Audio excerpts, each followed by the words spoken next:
Hey guys, welcome back to the channel. I am Tinesha Davis. This is Fun and Budget with me.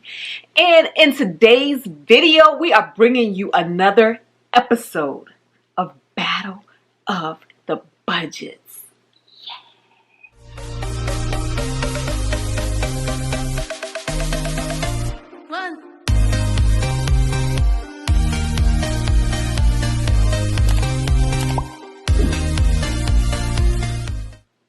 So, for those of you who don't know what Battle of the Budgets is, it's simply a fun, friendly competition between me and my competitor, Rochelle Adamson Budgets.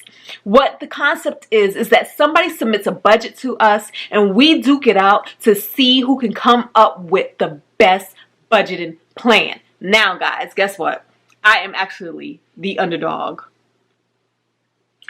Some way, somehow, she keeps defeating me. I don't know why, but it is what it is. But I'm going to tell you something. Being the underdog has now given me new superpowers. It's the power not to care. So since I have nothing to lose, I am going to lose nothing.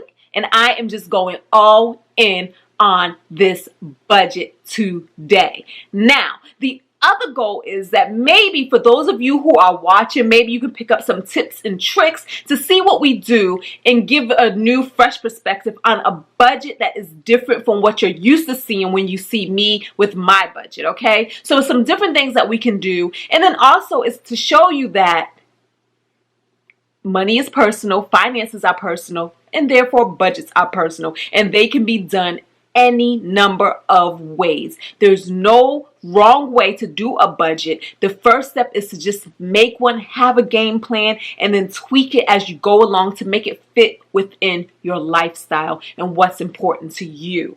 I find that when you don't have a budget, you tend to just spend willy-nilly, go off track, and then at the end of the month wonder what in the freak happened to your money. And then sometimes you even think that you just don't have enough money.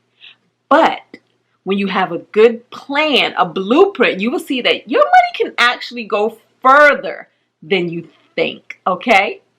Now, in this video, our budget submitter is Angelica's Corner. Thank you, girl, for playing with us and submitting your budget and letting us take a look at your finances, okay? Angelica has a fun channel, so if you are interested in budgeting and saving and paying off debt, definitely check her out. Some of my favorite videos of her is when she actually takes us along as she side hustles and brings in extra coins to achieve her financial goals, okay? So, without further ado, let's take a look at her budget. And so the first thing she told us was what she intends to bring home in the month of February. Okay, so for the month of February, Angelica plans on bringing home $2,200, okay? And now, before we begin, let me just say this. When I took a look at her numbers and her expenses and her budgets, I was like, you know what, Angelica, she pretty much has it all figured out. She really does. I honestly don't even think she needs any help. She really doesn't, because she is a great steward of her money. I am so impressed. Girl, I just want to tell you to keep doing what you're doing. And as far as I'm concerned, there was really nothing that I could bring to this party. Really, there wasn't. So, pretty much, she doesn't have a house payment to pay, but what she does do is she pays property taxes, okay, on her home. The property taxes are due, I believe they're due quarterly, so therefore she actually does a sinking fund where she saves up some money every single month to put into this fund so that when the bill comes due, the money is there, okay, which is really smart. But we're going to go ahead and put $400 a month here. And that is our first thing we are going to pay or set aside money for. The next thing she has is her alarm system.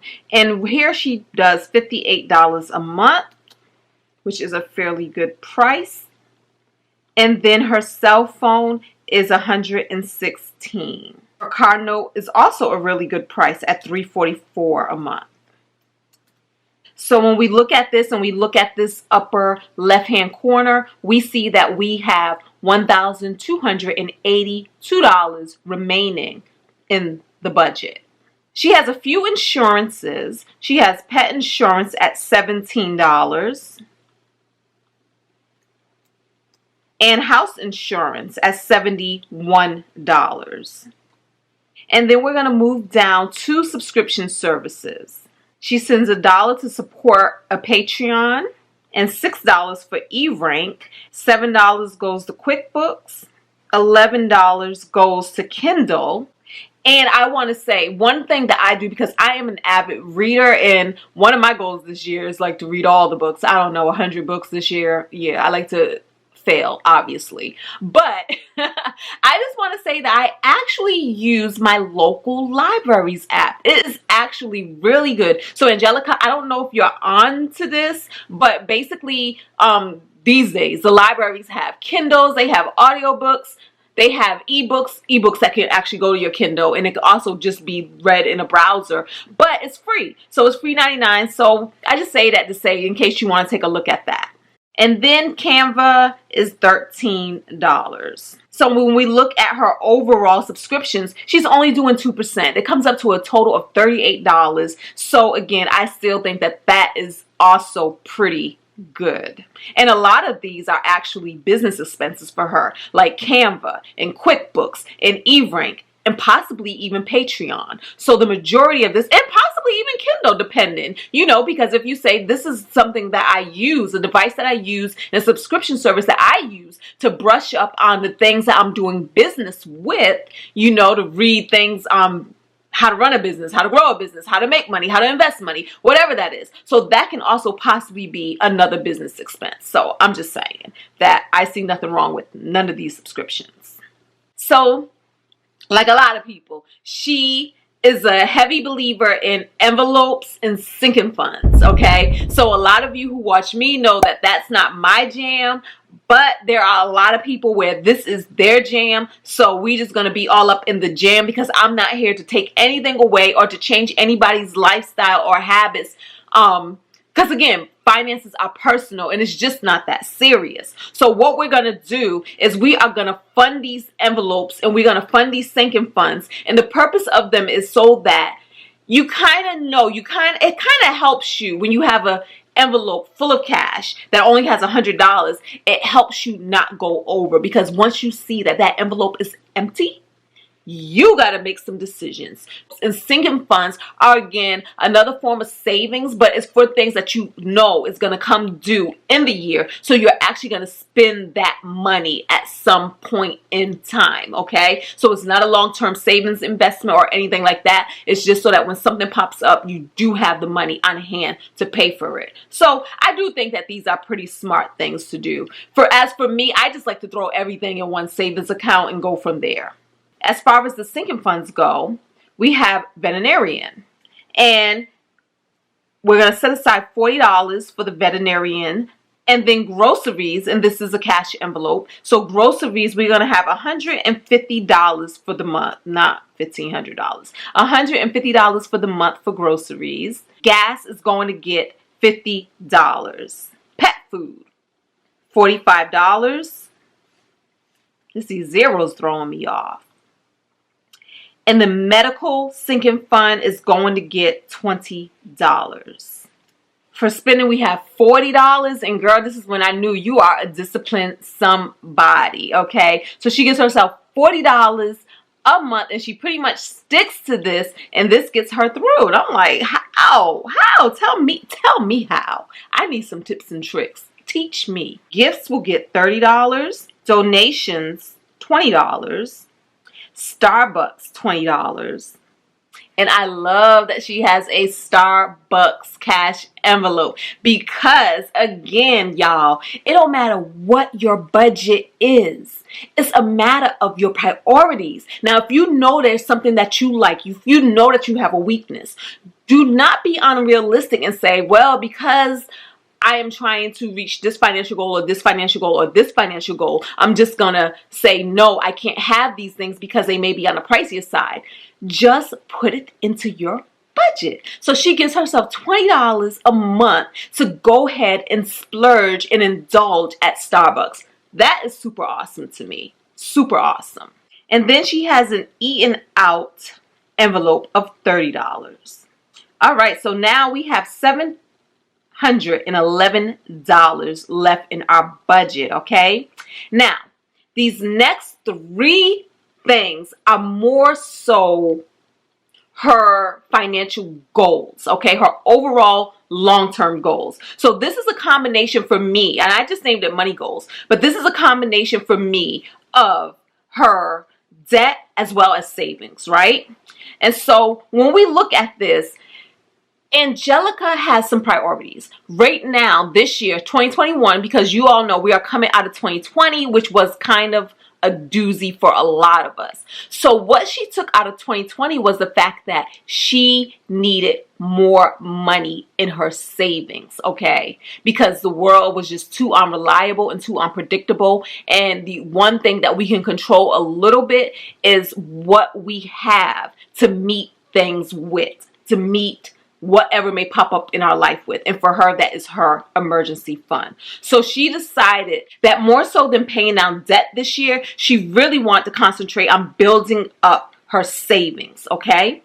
And so what I'm going to do is look at her student loan first, because that one does have a minimum payment that she's been doing of $25. Now, I don't know if the $25 is the minimum payment or if it's the payment that she's been wanting to send since student loans are in deferment and they're pretty much on pause right now. And now that we've also heard the news that they're probably going to be extended till October of 2021, she may choose not to send anything to the loan at all. But just in case, I'm going to set aside $25 for her to send to her student loan. And Angelica, if you don't want to send anything to your student loan, just apply this to one of the two goals above it, okay? So that's that. And so, like I said, because savings is her main priority, we have $686 remaining. Now, she has a goal to save up $3,000 in her emergency fund. And as of December, she was around $1,100. Now, I don't know what she contributed to her emergency fund in the month of January, so I'm pretty sure that she has more in it now. But one of my strategies is this.